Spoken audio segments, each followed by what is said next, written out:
Welcome to NVC Life.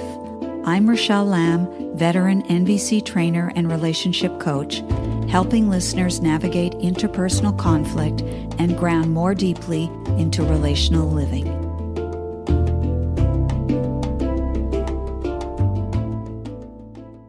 Greetings, fellow humans.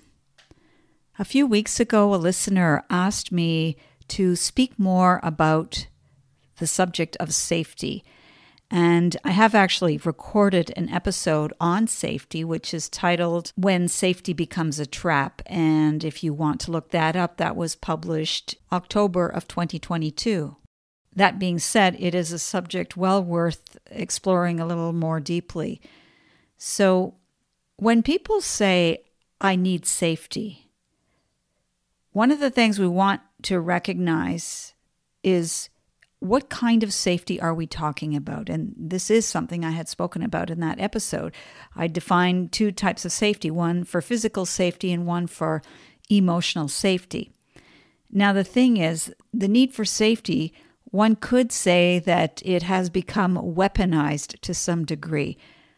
It's not uncommon for us to hear people say, I don't feel safe. And with that statement, it's implied that that need should be met. There's a level of insistence or demand energy behind it. I don't feel safe. And whose responsibility is it to make the person feel safe? Why? It's the other person that they're speaking with. What I have noticed is that in many of these cases, if the person was to be really honest when they're saying, I don't feel safe, and it's coming from that demand energy, what they mean is, I don't like the fact that you don't agree with me, and you're asking me to think more deeply about what it is I'm talking about, or what it is I'm insisting is true, or how I'm viewing my personal truth as something that is never to be questioned or challenged in any way.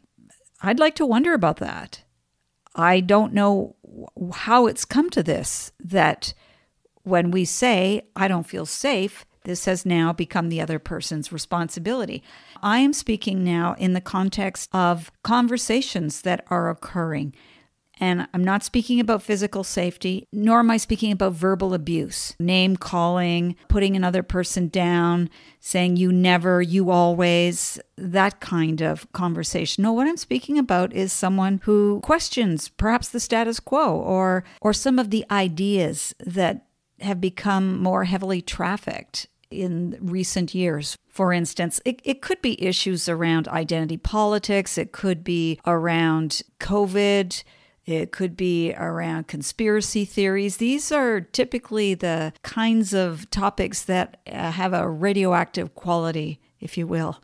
And there's not a lot of flexibility or wondering. So the thing that goes by the wayside when we're insistent on something being a certain way is we don't have much wonder.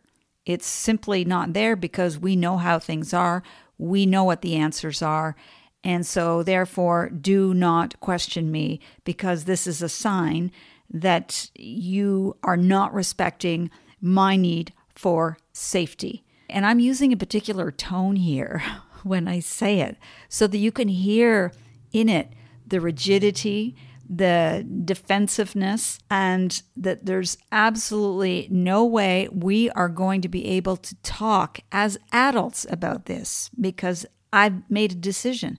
Okay, fair enough. There's something to be said for having confidence in certain beliefs. For me, I appreciate the certainty of having the ground to stand on, having something beneath my feet. That's reassuring. Other types of certainties they're not even things I can be certain about, but they're things that are consistent. And that is that every morning, if I'm lucky enough to wake up, the sun will have risen and will track its way across the sky into sunset. And these things are happening every day in my life. So I could say there's a certain amount of certainty, and with that, there's a kind of a reassurance that I might feel, or a sense of, I'll say a sense of safety, but I'd have to expand on that. What am I talking about when I say that? It's simply that in my body, somatically speaking, I feel a sense of belonging. I could say it that way. The world has been kind enough to me that I'm able to see another day. And if that doesn't happen, I don't see that as a ripoff. I recognize that my day to die is going to arrive, and that when it does, I will become part of the earth matter. I will join the non-human world, which is the great nourishment of the living world, where there's great mystery, and death is part of the unseen. So I am speaking about death here because at its most rudimentary, safety is related to life and death. It has to do with a sense of being protected, a sense of being able to continue to live without having one's life threatened. I find it's a different thing, however, when our sense of identity is threatened. And this is much more prominent in our time, this sense of identity, because we're so fed the notion of individuality. So the me is really big. Me is much bigger than we. And that's something that I question. I would say that it's preferable to be thinking about the we, to be thinking about the greater good, the common good, what is serving life. I keep coming back to that episode after episode. It's something that's very precious to me, and the reason I speak about it as much as I do is because I also see that when we're not connected in that way, it's very hard for us to actually feel nourished. When our orientation to life is that we are central, personally central, instead of life is central, I don't think our lives are as wholesome as we desire them to be, or as meaningful as we desire them to be. There's something to be said for caring for the greater whole, because we're part of that. Now, to return to this sense of safety, when I am demanding that of other people, I need to feel safe, which in the specific context I'm now speaking about conveys an unexamined unwillingness to take responsibility for generating my own sense of safety and security when I'm faced with questions or viewpoints that conflict with my own. I perceive your desire to explore beliefs that I hold dear as threatening. And rather than bring my own curiosity to that and explore it with you, I am making my safety your responsibility. If I don't feel safe, it's because of you. End of conversation. I'm not going to think beyond what I've already decided.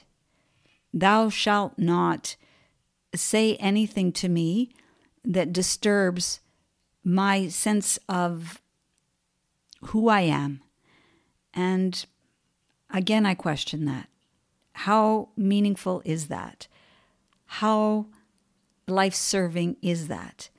It's very isolating, in my opinion, when we see people insisting on this need for safety. It's not usually spoken in a way that is either exploring or connecting. And oftentimes, if you examine a person's life, there is a great sense of isolation for many people, or loneliness when they're saying that. So when you're saying, I don't feel safe, ask yourself, what am I actually talking about? What am I trying to protect?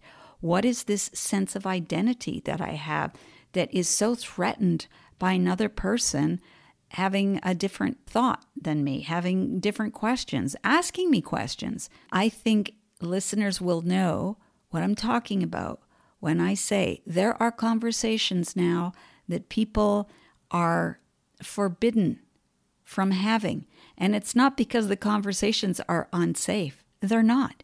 It's because they're questioning certain ideologies, developments, beliefs. Even if they're widely held, remember that just because a significant percentage of the population share a belief, this does not mean it's good for the world. It doesn't, and it never has.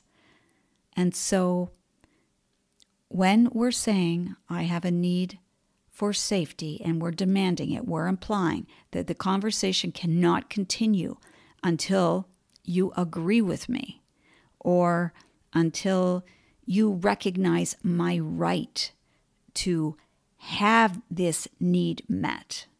Again, I'm using my tone in a certain way. I hope you pick up the loneliness in that. Not only is there lack of flexibility and curiosity, there's also deep loneliness in holding a fixed position like that.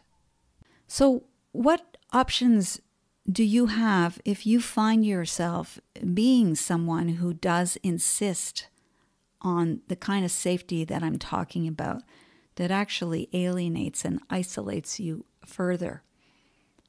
One of the things I would encourage is curiosity, is to wonder, what is that about?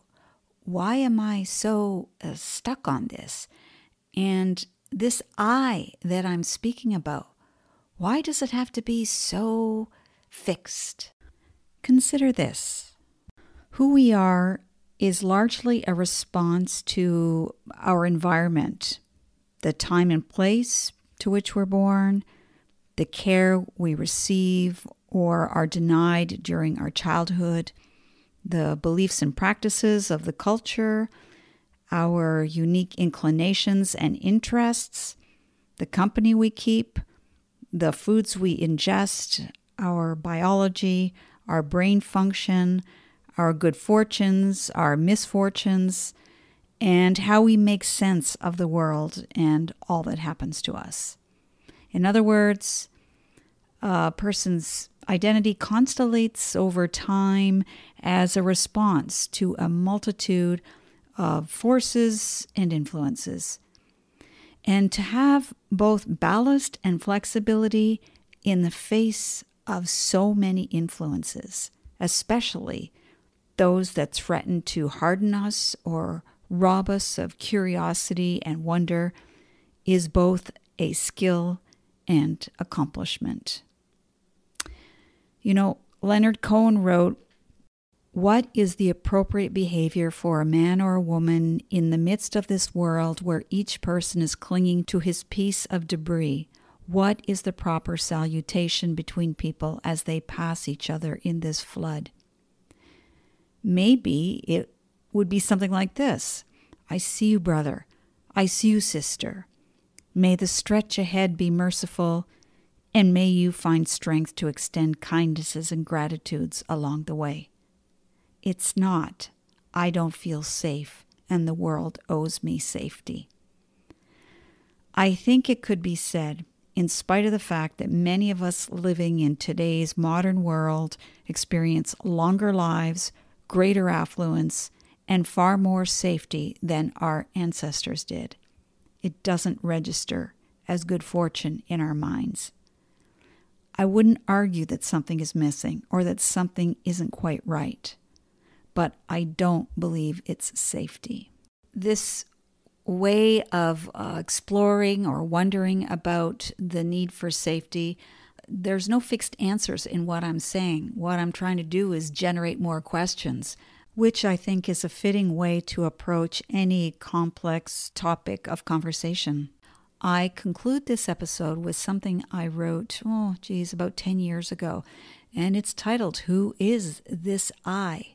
which does connect with this safety piece that we're often demanding other people give us. Who is this I? This I, a sprinkling of stardust, a film reel spinning for a brief moment in time, the silver screen writing my life, a two-way transmission point between heaven and earth, a shard from the great mystery catching the morning sun, a string from one of her prized musical instruments, the trailing song of my ancestors, the memory of those yet to be carried to these shores, the howl of childbirth, the exhale of summer, the daisies where my bones lie quiet. Not forever this carving named I, but the way the gods breathe. Thank you for tuning into NVC Life. For future episodes, be sure to subscribe on iTunes, Spotify, or YouTube, For free resources or to book a private session with me, head over to RachelleLamb.com. Until the next time, stay sane, grateful, and generous.